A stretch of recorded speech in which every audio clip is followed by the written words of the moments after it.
नमस्कार। 9 जुलाई 1921 का दिन एक नौजवान ने न्यायालय में अपना बयान दिया। क्या कोई ऐसा कानून है जिसके अंतर्गत एक देश के लोगों को दूसरे देश के ऊपर राज करने का अधिकार मिल जाता है? जैसे ब्रिटेन के लोग ब्रिटेन पर शासन करते हैं, वैसे ही अपने देश पर उसी प्रकार से हम शासन करना चाहते हैं। हमें पूर्ण स्वतंत्रता चाहिए, पूर्ण आजादी चाहिए और इस पर हम कोई समझौता नहीं कर सकते। यह लिखित बयान है विश्व के सबसे बड़े स्वयंसेवी संगठन के प्रथम सर संघचालक यानी डॉक्टर केशव राव बल्लीराम हेडगेवार का है, जो 1921 में गांधी जी के असहयोग आंदोलन में सम्मिलित हुए थे, जिसके बाद उन्हें ब्रिटिश सरकार द्वारा न्यायालय में प्रस्तुत किया गया यानी पेश किया गया। आज से 99 वर्ष पूर्व यानी 1925 की विजयदशमी को डॉक्टर केशव बल्लीराम हेडगेवार ने अपने 25 साथियों के साथ मिलकर संघ यानी आरएसएस की स्थापना की थी।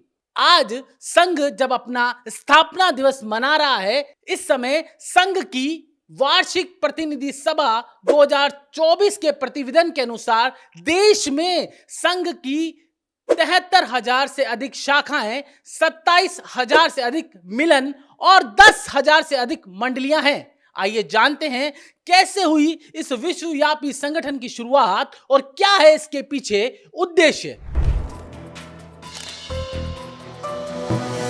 किसी भी संगठन को जानने के लिए आवश्यक है उसके संस्थापक के बारे में जानना, तभी उस संगठन और उसके विचार को समझा जा सकता है।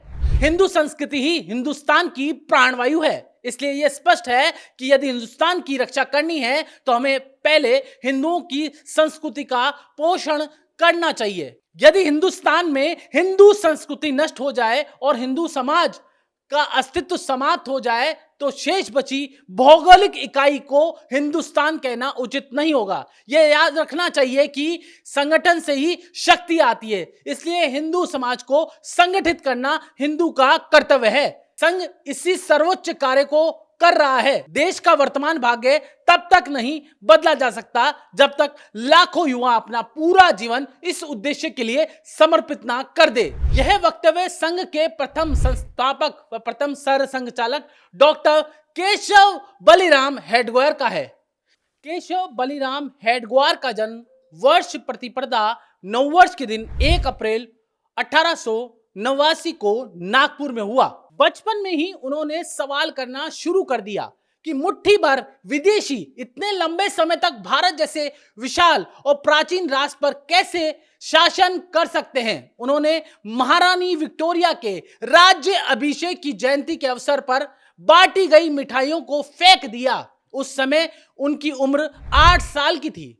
हाई स्कूल में पढ़ते समय उन्होंने राष्ट्रीय गतिविधियों में भाग लेना शुरू कर दिया। 1908 में उन्हें वंदे मातरम का नारा लगवाने वाले छात्रों का नेतृत्व करने के लिए स्कूल से निकाल दिया गया था, क्योंकि अंग्रेजों के अनुसार यह देशद्रोही नारा था। इसके बाद उन्हें अपनी मैट्रिक की पढ़ाई पूरी करने के लिए पुणे जाना पड़ा। भूमिगत आंदोलन से जुड़े रहने के लिए हेडगेवार ने कलकत्ता में मेडिकल कोर्स करने का विकल्प चुना। जल्द ही अनुशीलन समिति के मुख्य सदस्य बन गए और विभिन्न सामाजिक सेवा की गतिविधियों में भाग लेने लगे। अनुशासन समिति भारत के स्वाधीनता आंदोलन के दौरान बनी एक गुप्त और क्रांतिकारी और सशक्त संस्था थी। इसका उद्देश्य था लोग वंदे मातरम के प्रेरणा बंकिम चंद्र चट्टोपाध्याय के बताए रास्ते पर चलकर अनुशीलन करें। इसकी स्थापना साल 1902 में कोलकाता में बैरिस्टर परमनाथ मित्र ने की थी। अनुशासन समिति के प्रभाव की वजह से ही ब्रिटिश भारत सरकार को बगभंग का फैसला वापस लेना पड़ा। अरविंद घोष और विपिन चंद्र पाल भी इसके सदस्य थे। 1913 में जब दामोदर नदी में बाढ़ आई तो डॉक्टर हेडगेवार राहत दल में शामिल हुए।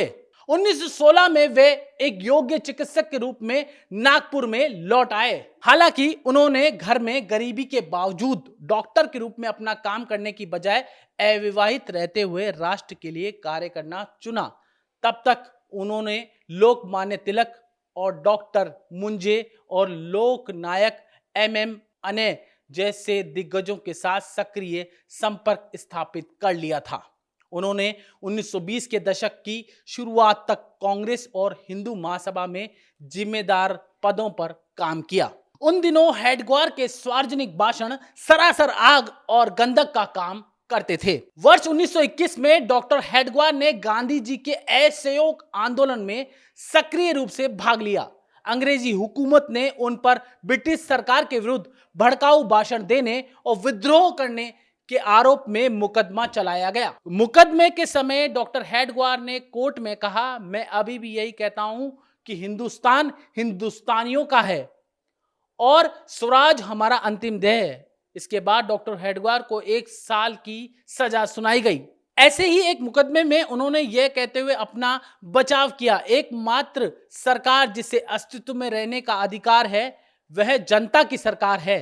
यूरोपियन और जो लोग खुद को इस देश का शासक कहते हैं, उन्हें यह समझ लेना चाहिए कि उन्हें सम्मानपूर्वक बाहर निकालने का समय निकट आ रहा है। खिलाफत आंदोलन के बाद से ही देश में सांप्रदायिक हिंसा बढ़ रही थी। अंग्रेजों के भारतवासियों को तोड़ने के प्रयास सफल हो रहे थे। डॉक्टर जी ये जानते थे कि अंग्रेज शारीरिक रूप से भारतीयों को कमजोर करने से भी ज्यादा हिंदुओं के मन को कुचल रहे हैं। अंग्रेजी हुकूमत के ऐसे माहौल में भारत की संस्कृति और विरासत के बीच एक दरार पैदा हो गई। राष्ट्र की पहचान खत्म होने लगी और भारत के अस्तित्व को बचाए रखने और मजबूत राष्ट्र के निर्माण के लिए एक मजबूत हिंदू समाज जरूरी है।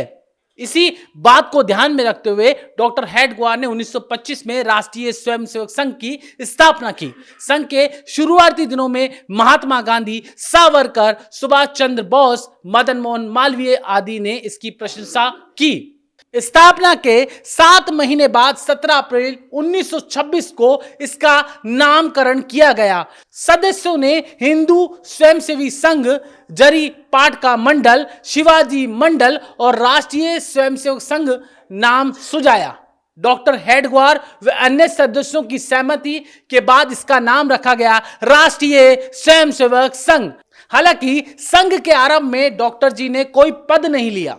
जैसे जैसे संघ का कार्य बढ़ता गया तो सदस्यों के आग्रह पर 10 नवंबर 1929 को डॉक्टर हेडगेवार ने सरसंघचालक का दायित्व लिया। इसके बाद उन्होंने 1930 में सविनय अवज्ञा आंदोलन में हिस्सा लिया, जिसके बाद उन्हें फिर 9 माह की कारावास की सजा सुना दी गई।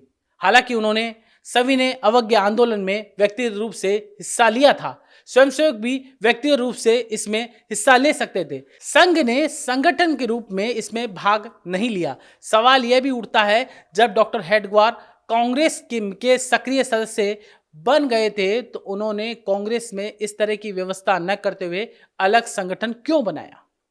यही सवाल उनसे महात्मा गांधी जी ने भी पूछा कि 1934 में वर्धा के संघ के शीतकालीन शिविर में गांधी जी आए थे। डॉक्टर हेडगेवार के एक मित्र नारायण हरि पालकर ने 1960 में प्रकाशित अपनी पुस्तक में डॉक्टर हेडगेवार के चरित्र में गांधी जी और डॉक्टर हेडगेवार की मुलाकात का जिक्र किया। उनके अनुसार स्वयंसेवक संघ के शिविर में अपने बिस्तर, गणवेश, पोशाक आदि लाते थे और अपने खुद के खर्चे उठाते थे। वे पूरे सैन्य अनुशासन में उत्साह और तंदुरुस्ती के साथ 3-4 दिन साथ रहते थे। रहने और खाने का सारा खर्चा स्वयंसेवक खुद उठाते थे। गांधी जी का सत्याग्रह आश्रम आरएसएस के शीतकालीन शिविर के बहुत करीब था। गांधी जी हर सुबह सैर के दौरान स्वयंसेवकों का यह अनुशासन देखते थे। यह सब देखकर गांधी जी ने शिविर में देखने की इच्छा व्यक्त की। उन्होंने अपने सहयोगी माधव भाई को शिविर देखने की इच्छा व्यक्त करते हुए शिविर के संघ चालक अप्पाजी जोशी के पास भेजा। गांधी जी अगले सुबह ही 6 बजे शिविर में आए, वहां 1.5 घंटे तक रहे। स्वयंसेवकों के प्रभावशाली प्रदर्शन को देखने के बाद गांधी जी ने अप्पाजी जोशी से कहा कि वह खुश हैं और उन्होंने पूरे देश में ऐसा प्रदर्शन कभी नहीं देखा। उन्हें इस बात पर आश्चर्य हुआ कि 1500 स्वयंसेवकों के लिए भोजन बिना किसी समस्या के 1 घंटे में पकाया जा सकता है। शिविर में गांधी जी ने जब अलग अलग जातियों के लोगों को एक साथ काम करते हुए, भोजन करते हुए और एक परिवार की तरह देखा तो उनसे रहा नहीं गया। महात्मा गांधी जी ने अप्पाजी जोशी से पूछा, यहाँ जातिगत भेदभाव कैसे नहीं होता? अप्पाजी जोशी ने उत्तर दिया कि हम सभी हिंदू भाई भाई हैं और भेदभाव की कोई भावना नहीं है। एक बार यह भावना जागृत हो जाए तो सारे भेदभाव समाप्त हो जाते हैं। यह भावना शब्दों या भाषणों से पैदा नहीं की जा सकती, बल्कि व्यक्तिगत अनुभव और उदाहरण के द्वारा नेतृत्व से आती है। इसका पूरा श्रेय डॉक्टर हेडगेवार को जाता है। इसके बाद गांधी जी की मुलाकात शिविर में डॉक्टर हेडगेवार से हुई।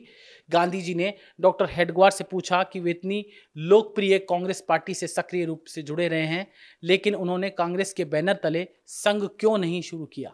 उन्होंने स्वतंत्र रूप से स्वयंसेवकों दल क्यों बनाना शुरू किया?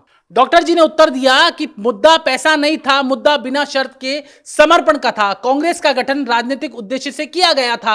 कांग्रेस के कार्यक्रम में केवल राजनीतिक उद्देश्यों को प्राप्त करने के लिए बनाए गए थे। इसमें स्वयंसेवकों को केवल मंच, पांडाल, कुर्सियों की व्यवस्था करने के लिए रखा जाता था। उनके शारीरिक, मानसिक विकास और राष्ट्र के प्रति निस्वार्थ कर्तव्य की भावना विकसित करने के लिए कोई कार्यक्रम नहीं है। केवल आरएसएस है जो दूरदर्शी दृष्टिकोण के साथ निस्वार्थ रूप से काम कर रहा है। संघ क्या है, इसको स्पष्ट करते हुए डॉक्टर हेडगेवार ने कहा था, स्वयं प्रेरणा व स्वयं स्फूर्ति से राष्ट्र सेवा का बीड़ा उठाने वाले व्यक्तियों का केवल राष्ट्र कार्य के लिए निमित्त संघ ही राष्ट्रीय स्वयंसेवक संघ है। इसी प्रकार से स्पष्ट समझा जा सकता है, एक सामाजिक सांस्कृतिक संगठन के रूप में संघ की स्थापना हिंदू संस्कृति, भारतीय मूल्यों की रक्षा के लिए की गई, जिसका उद्देश्य भारत के विस्मृत मूल्यों को फिर से स्थापित करना और इसे एक राष्ट्र के रूप में परम वैभव तक ले जाना है। विश्व के सबसे बड़े सामाजिक सांस्कृतिक संगठन राष्ट्रीय स्वयंसेवक संघ के 100 वर्ष के प्रवेश के उपलक्ष्य में आगे की सीरीज में हम जानेंगे संघ के बारे में, कई पहलुओं और कई विशेष बातों के बारे में।